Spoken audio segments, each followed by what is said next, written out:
Shalom saudara, jumpa lagi dengan saya Hendra Kusuma di program pembelajaran firman Tuhan dan juga motivasi untuk kehidupan kita semuanya. Saudara, dalam perjalanan kehidupan kita sebagai orang Kristen, saudara, orang percaya, tentu banyak sekali hal yang kita lewati, bahkan juga yang seringkali timbul dalam hidup kita tentang beberapa hal yang mungkin kadang-kala membingungkan kita, saudara. Nah, ada beberapa orang yang saya ketemukan, yang kami bertemu dan memberikan beberapa pertanyaan untuk saya tentang seputaran perjalanan hidup kekristenannya, baik sebelum dia menjadi orang yang percaya Yesus dan juga setelah dia percaya Yesus. Nah, saya menanyakan tentang kehidupannya, apa yang berbeda sebelum dia mengenal Yesus dengan setelah dia mengenal Yesus. Nah, yang menarik adalah begini, saudara. Dia katakan bahwa sebelum dia mengenal Yesus, sepertinya kehidupannya itu everything it's okay. Ya, semuanya berjalan dengan baik-baik saja. Tetapi justru setelah dia mengenal Yesus dengan setia, justru sepertinya berbanding terbalik dengan apa yang dia alami kehidupannya sebelum mengenal Yesus. Nah, sehingga dia mengajukan pertanyaan kepada saya, mengapa ketika saya sebelum percaya Yesus, hidup saya sepertinya baik-baik aja, Pak. Tetapi setelah saya kenal Yesus, sungguh-sungguh, sepertinya pencobaan, tantangan, masalah itu kayaknya silih berganti datang dalam kehidupan saya. Nah, sehingga ini yang menjadi pertanyaan dalam hidupnya. Apakah saya salah melangkah percaya Yesus? Apakah saya salah melangkah ketika saya mengambil keputusan untuk meninggalkan keyakinan saya yang lama dan beralih kepada keyakinan yang baru di dalam Yesus Tuhan. Nah, saya katakan begini, saudara. Tidak ada yang salah dengan keputusannya. Tidak ada yang salah dengan apa yang menjadi jalannya hari ini ketika dia percaya Yesus. Yang salah kadangkala adalah konsep berpikir kita, saudara, ketika kita mengikuti Yesus. Ada begitu banyak orang yang akhirnya kecewa dengan Tuhan karena ketika dia percaya kepada Yesus, mereka berpikir bahwa justru waktu dia mengalami sebelum kenal Yesus baik-baik saja, dia berharap ketika dia percaya Yesus, kehidupannya akan menjadi jauh lebih baik lagi daripada sebelumnya. Tapi justru kenyataan yang terjadi adalah kehidupannya justru banyak yang mengalami tantangan, banyak yang dibuang oleh keluarganya, banyak yang akhirnya dulunya kaya menjadi miskin. Wah, itu sepertinya akhirnya berpikir bahwa apakah dia salah melangkah atau apakah dia salah jalan.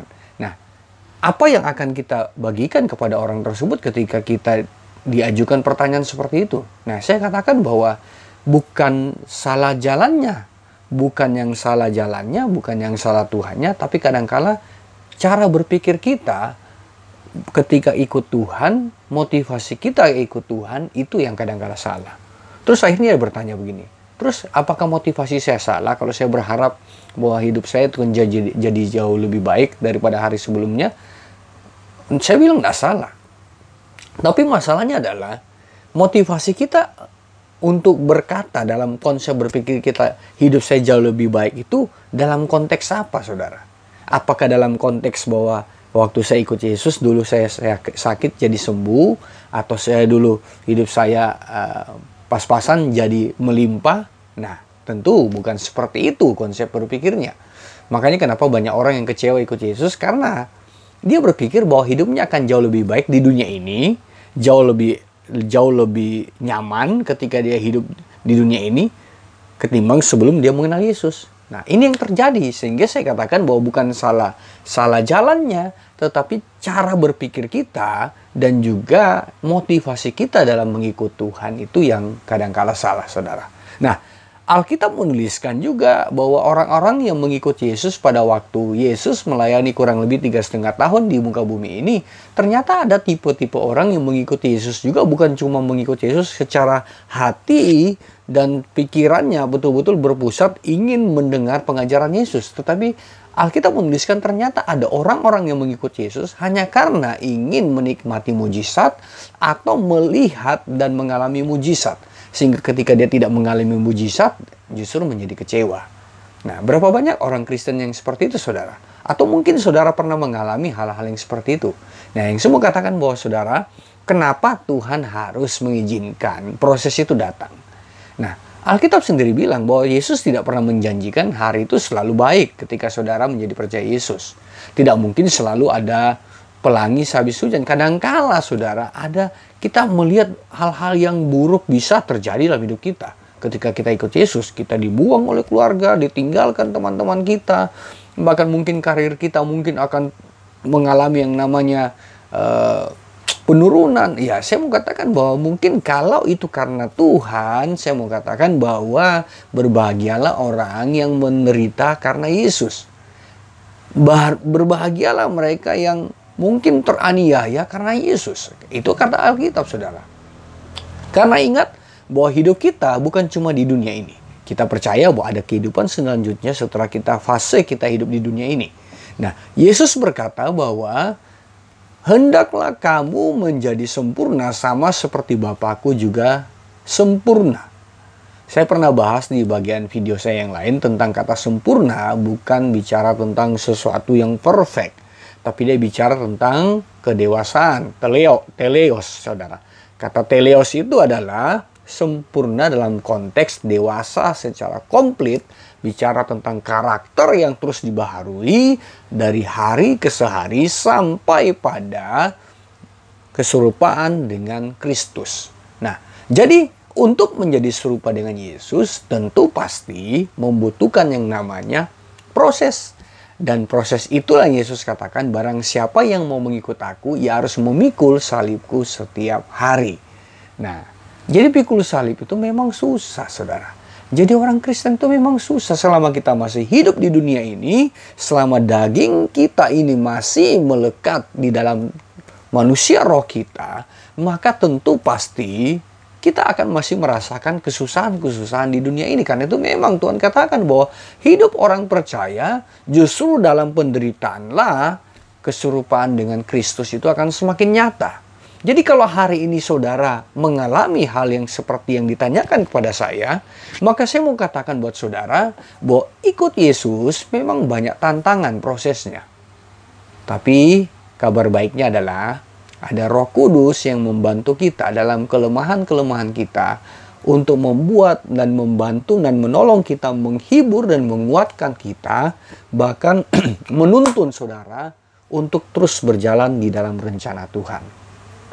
Nah, kalau kita bicara tentang hidup di dunia ini, ada banyak orang kecewa dengan Tuhan karena dia berpikir bahwa sakit penyakitnya tidak pernah sembuh-sembuh, berapa tahun sakit atau berapa tahun dia berdoa tidak pernah dapat jawaban. Nah, saudara, Alkitab pun menuliskan Rasul Paulus itu adalah rasul yang luar biasa dalam melayani Tuhan. Dia meninggalkan kenyamanan dunia, dia meninggalkan kenyamanan sebagai orang yang dihormati untuk percaya Yesus, dan akhirnya dia justru menjadi orang yang saya katakan bahwa dikejar-kejar, dia menjadi buronan, bahkan dikatakan bahwa hidupnya tidak senyaman sebelum dia mengenal Yesus.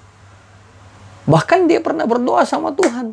Tuhan, kalau boleh cabutlah duri dalam dagingku. Itu doanya Paulus, saudara. Tapi apa kata Tuhan kepada Paulus?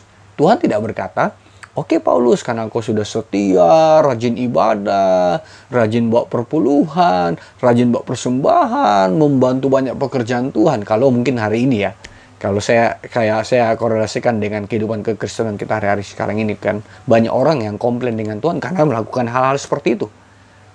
Maka Tuhan bilang, oh saya akan jawab doamu Paulus. Tidak, saudara. Tuhan berkata kepada Paulus, Paulus, cukuplah kasih karuniaku kepadamu.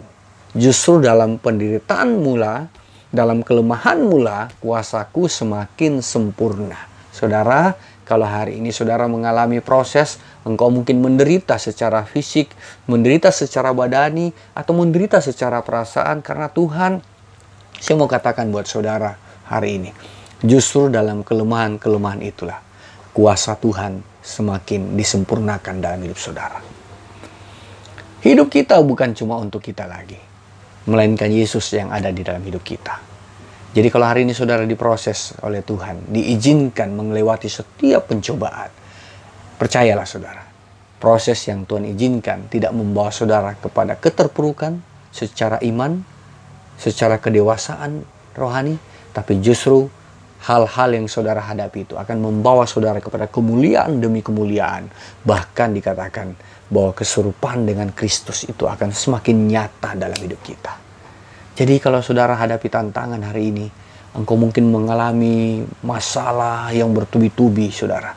Mungkin kau berpikir, wah, belum ada masalah, baru selesai satu, sudah ada datang masalah yang lain. Saya mau katakan, Tuhan tidak pernah menjanjikan ikut Yesus, everything it's okay. Tetapi saudara ikut Yesus pikul salib setiap hari. Pikul salib setiap hari. Ada tantangan, ada mungkin penderitaan, ada mungkin hal-hal yang menyakiti perasaan kita secara daging kita. Tapi kabar baiknya ada Roh Kudus yang membantu kita dalam setiap kelemahan-kelemahan kita. Tuhan tahu daging kita lemah. Tuhan tahu perasaan kita mudah tersakiti. Itu sebabnya Dia berikan Roh Kudusnya untuk kita. Supaya kita dibantu dalam setiap kelemahan-kelemahan itu. Sehingga kita percaya, Roma pasal 8 ayat 8, bahwa Tuhan bekerja di dalam segala sesuatu. Bahkan dalam prosesmu, dalam ujianmu, dalam pencobaanmu, dalam masalahmu, dalam sakit penyakitmu, dalam penderitaan apapun yang kau alami, untuk mendatangkan kebaikan bagi kita yang mengasihi Tuhan, saudara. Jadi jangan pernah kecewa dengan Tuhan. Mungkin hari ini engkau mungkin tidak pernah mengalami hidup yang nyaman seperti orang-orang yang kaya. Mungkin rumahmu sampai hari ini masih kontrak, saudara. Mungkin pekerjaanmu sampai hari ini tidak seperti bos-bos di perusahaan. Tapi saya mau katakan bahwa kalau imanmu terus dibaharui dalam Tuhan, kalau hidupmu terus mengalami pembaharuan di dalam Tuhan, kalau kehidupanmu, walaupun engkau melewati proses, tapi engkau punya keyakinan di dalam Tuhan, bahwa Tuhan bekerja dalam segala sesuatu mendatangkan kebaikan, maka saya percaya, tantangan apapun tidak akan mempengaruhi damai sejahtera dan sukacita yang Tuhan berikan buat kita. Karena damai sejahtera yang diberikan oleh Tuhan tidak akan pernah bisa disandingkan dengan kesenangan dunia ini. Damai sejahtera yang Tuhan berikan tidak akan pernah dicuri dengan penderitaan-penderitaan di dunia ini. Bahkan justru penderitaan-penderitaan yang kita alami itu menjadi sarana yang Tuhan pakai untuk semakin membuat kita semakin sempurna, sama seperti Bapa kita di sorga sempurna. Menjadi serupa dengan Yesus, itulah yang menjadi tujuan hidup kita. Tuhan datang, dikatakan oleh Yohanes pasal 10 ayat 10, kalau pencuri datang hanya untuk menghancurkan, merusak, membunuh setiap karakter kita, kualitas kita. Tapi Yesus datang supaya hidupmu memperoleh hidup dan memperoleh dalam segala kelimpahan. Hidup Zoe, hidup kualitas. Kelimpahan itu bicara perisos, bicara tentang bagaimana semakin terus dibaharui dalam segala kualitas-kualitas ilahi. Dan itu yang Tuhan berikan buat saudara dan saya yang bertahan dan bertekun dalam setiap tantangan dan ujian. Karena Alkitab berkata, orang yang bertahan, bertekun, akan menimbulkan pengharapan dalam hidupnya. Dan pengharapan itu tidak akan pernah mengecewakan, sebab pengharapan itu di dalam Yesus Tuhan kita. Tetap semangat, hati yang gembira adalah obat yang manjur. Bahkan dikatakan jangan pernah patah semangat, karena semangat yang patah mengeringkan tulang. Jangan pernah putus semangat, ikut Tuhan. Percaya saja, mungkin hari ini kita hadapi proses tantangan, tapi proses itu akan membawa kita kepada kemuliaan demi kemuliaan. Tuhan memberkati saudara. Semoga saudara dikuatkan kalau hari-hari ini saudara hadapi tantangan. Jangan mudah kecewa dengan Tuhan. Jangan pernah sandingkan kemuliaan yang kita akan raih bersama dengan Yesus Tuhan dengan hal-hal di dunia ini. Jangan pernah menilai anugerah Tuhan hanya karena engkau tidak pernah disembuhkan dari sakit penyakitmu. Jangan menyandingkan anugerah Tuhan hanya karena engkau tidak pernah kaya di dunia ini. Jangan menyandingkan anugerah Tuhan yang luar biasa hanya karena doamu tidak dijawab oleh Tuhan. Karena semua itu bisa dilakukan oleh iblis pun bisa melakukan hal itu. Tapi satu hal yang iblis tidak bisa lakukan, yaitu membuat hidup kita semakin serupa dengan Kristus Yesus. Jadi saudara, kuatkan hati dan pikiran kita, kuatkan iman kita, dan tetap percaya kepada Yesus yang menjadi Tuhan dan Juru Selamat kita, yang menjadi pengharapan yang pasti dalam hidup kita, dalam iman kita, di dalam Yesus Tuhan. God bless you, saudara. Semoga lewat tayangan ini saudara diberkati oleh Tuhan. Dan kalau saudara suka dengan video ini, saudara, jangan lupa like dan dukunglah channel ini terus untuk berkarya. Dan semakin banyak orang diberkati lewat saudara subscribe dan juga nyalakan loncengnya, saudara, agar saudara dapatkan notifikasi dari setiap pembelajaran firman Tuhan yang saya bagikan buat saudara. God bless you. Tuhan berkati kita semuanya. Amin.